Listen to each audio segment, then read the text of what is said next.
The time has finally come when I can give you my thoughts on Tides of Torment. In every sense of the word, the latest DLC for Warhammer 3 is finally here, so let's get right into it.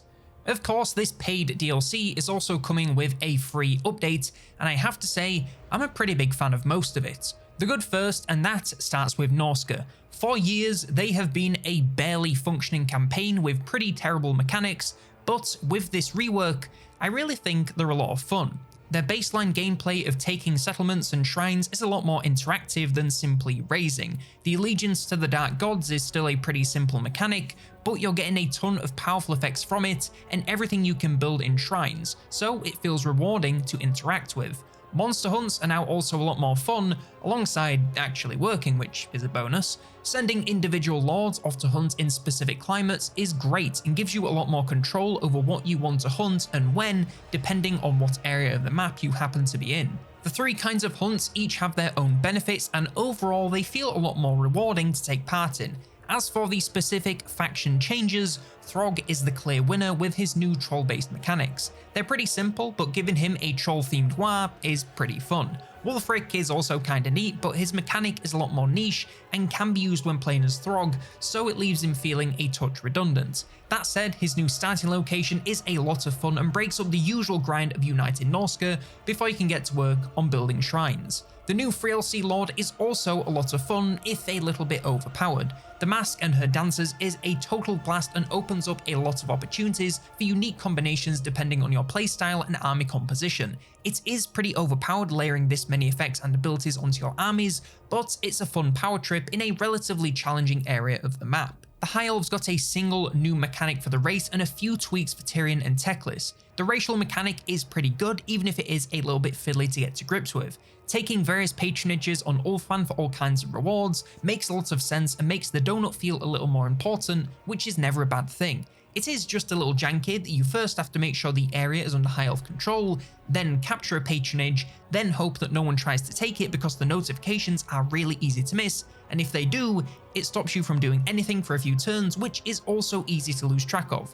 It's good, but I just wish it was a little bit more essential to the experience, as I kept forgetting to use it despite the point of me playing the campaign to try and use it. Tyrion and Teclis' new mechanics are both just fine. Their powers are neat and fit their gimmicks, but at the end of the day, it's basically a menu of buffs for some currency, so nothing that really shakes up their gameplay. That said, Teclis' new option to go back to Ulthuan is pretty fun, so I'm glad to see that. Coming back to Slaanesh, however, and that is the only place where I really feel a little bit let down. I never thought Slaanesh was bad, and Nakari is just fine, but it would have been nice to see him get something more than a single ability that is extremely niche to use. We got small changes to the tech tree and economy, but I really wish we'd seen the seductive influence fleshed out just a little bit, as it always feels so janky to me. It's not that it's offensively bad, but it for sure feels like they made the mask and then panicked and realised they'd done nothing for Nakari, so clamped an ability on the side and called it a day. Like I said, I don't think Slaanesh needed as much work as Norska, but it was just a little disappointing, at least for me. Now for the real meat of this DLC, and that is the DLC itself, aka the paid content. As is tradition with these 3 Lord packs, you can purchase them one at a time or all at once in a bundle, so I'll go through each Lord one by one and then cover them as a group at the end. Starting with Norska, and Sayl is pretty good and possibly great, but coming from the reworked Norska, he didn't really blow my mind. He loses out on the choice of allegiances to the Dark Gods in exchange for a single dedication, which, to be fair, has a lot of value by itself. But I couldn't help feel like he was missing out on the option to rack up all 4 or even 5 sets of bonuses with this new Dark Tribute. It felt like playing one of the other 2 but simpler, which was a little bit of a shame. With that said, his manipulations are a lot of fun and really save the campaign for me. It is a laundry list of new actions to take, and whilst you really can get so much out of this mechanic, it can also, unfortunately, feel a little bit skippable. You can very easily play his entire campaign without them because nothing here is really essential.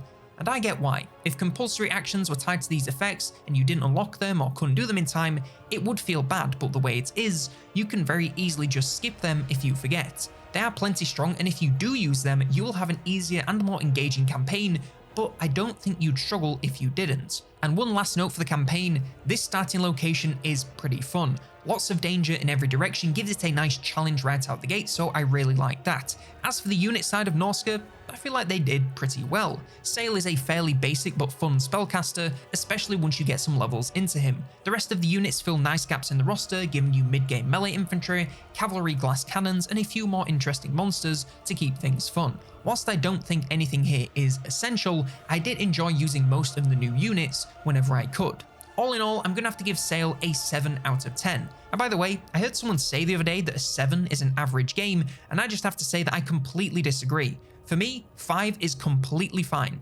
Anything above 5 is better than fine, and anything below is worse. So 7 is a good bit above completely fine, and pretty fun. He's not essential, but he's a pretty fun time once you understand that you have to go out of your way to use all of his mechanics to really get the full experience.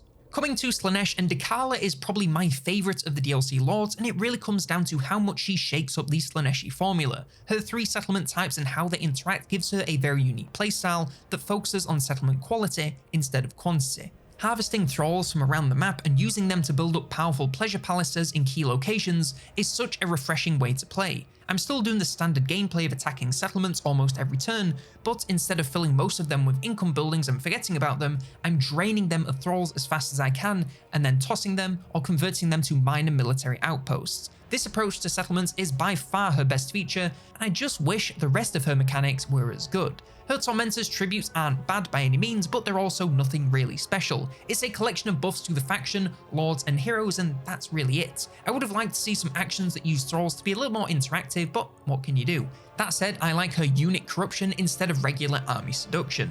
Making units useless is far more fun to me than taking them for yourself, not to mention a lot more affordable since I always found seduction to be a tad expensive in most cases.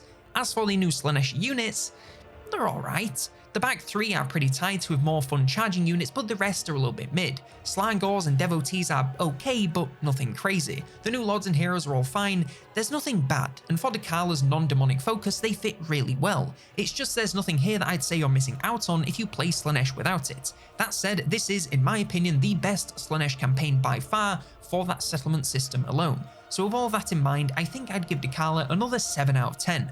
Her campaign is quite a lot more fun than Sayl, but I feel like the units let her down a little bit. That said, units are far less important to me in a DLC, so she's a pretty fun time and worth getting if you want the peak of Warhammer 3 Slaanesh gameplay. And lastly, we have the High Elves, and I think Aislinn might be the worst lord in the DLC, but I can't tell if it's actually true or just because I played him last and was pretty over it at that point. I think it's pretty true because despite having a complex campaign on paper, it could not be more straightforward to play. You sail around the world gifting outposts to your pals and found the occasional settlement, and all you really need to build in them is income buildings because why would you ever use a non-dragon ship army? Okay, technically dragon ships are slow to build up until you have a steady supply of supplies, but even so, you may as well use those building slots to increase your income of supplies. This all results in a campaign where settlements don't really matter all that much, so you're just a sailing horde, which is fun for like 50 turns until you tend to get pretty bored. Dragon ships are also extremely strong and in my opinion, too strong. Black Arks were crazy powerful already, but their lack of land mobility kept them in check for most areas of the map. However, dragon ships can go wherever they want, and that makes them simply overpowered. If it was limited to Aislinn and the others had very limited buildings or mobility, then maybe it'd be different, but as is, he is fun but far too easy. And as comedic as it is to have 3 new currencies, Acer Domination is a pretty weak source mechanic that boils down to buffs in a menu. As for the High Elf units, and once again, I think that Aislinn got the shit end of the stick. I like the new ocean-based units because they look cool and feel different, but are they actually all that useful? Not really. They can be pretty great when paired with a tough front line, but you know what else that's true for? Sisters of Avalon, or even normal archers. The Sky Cutters are also not great. I use these in a few battles in my campaign, and it may just be that I'm terrible with chariots, which is true, but I could not get anything going with them. Very slow and weak range damage and pathetic charge despite what you'd expect. They did okay in customs, hence why I said that they were decent charges, so maybe I just got lucky, but in the field it felt like it was a struggle. That said, the bolt thrower one is fine since it's just a more mobile bolt thrower, so cool. Overall for Aislinn's part of the DLC, it's going to have to be a 5 out of 10. Nothing here is offensively bad or outstandingly good, it's all just about fine. The campaign is unique and for those first few turns, a blast, but beyond that, it descends into a grind pretty quick. It's kind of like Golgi, where the new campaign gameplay seems really cool until you've repeated the cycle for 100 turns and are wondering when things will change. So if you add up all of these lords together into one package, that is the Tides of Torment full DLC pack, you end up with a score of 19 out of 30, which roughly translates to 6 point something out of 10. I feel like this DLC is really hard to score or give a clear recommendation of, because nothing is really that bad, but also nothing blew me away. Plus, it's always hard to review these after I've been grinding them non-stop for a month, but I really didn't feel all that impressed. I liked most of the free content, so if you take that into account, it's looking a little more promising, but in that case, just play the game without picking up the DLC to enjoy the free stuff. I think this one is going to come down to a similar conclusion to Omens of Destruction. If one of these campaigns, mechanics, or sets of units looks like it'll be a lot of fun to you, then by all means, pick up that individual lord. However, I don't think this is a DLC pack that you should be rushing out to pick up all 3 lords. I just don't think any of these are slam dunk campaigns that everyone needs to play, like Thrones of Decay. I know that "it depends" isn't really the most exciting conclusion, but it really is how I feel. I guess I'd have to say that I kinda recommend Tides of Torment with a bunch of those caveats I mentioned, but that doesn't exactly make for the best title for a YouTube video. And to get my pun name out there, I think I'm gonna go for Tides of Tolerable. It's not gonna blow you away, but it's not offensively bad either, it's just fine. But that's my thoughts on Tides of Torment for Warhammer 3, so let me know yours in the comments below. Are you going to pick up any of the lords in the DLC, or even all 3? Be sure to let me know, because I'm really curious to know what other people are thinking about this one. And by the way, if you want more thoughts on the DLC from myself, along with Monsters Abound and Nerd Rage Fred, we'll be putting out an Old Grumblers podcast as soon as we can to talk about all things Tides of Torment. Old Grumblers podcast, the longest running dedicated Total War podcast. Probably, we haven't really checked. Anyway, that's all from me, so like, subscribe, and if you want more Tides of Torment content, then check out this video all about the DLC lords and their mechanics.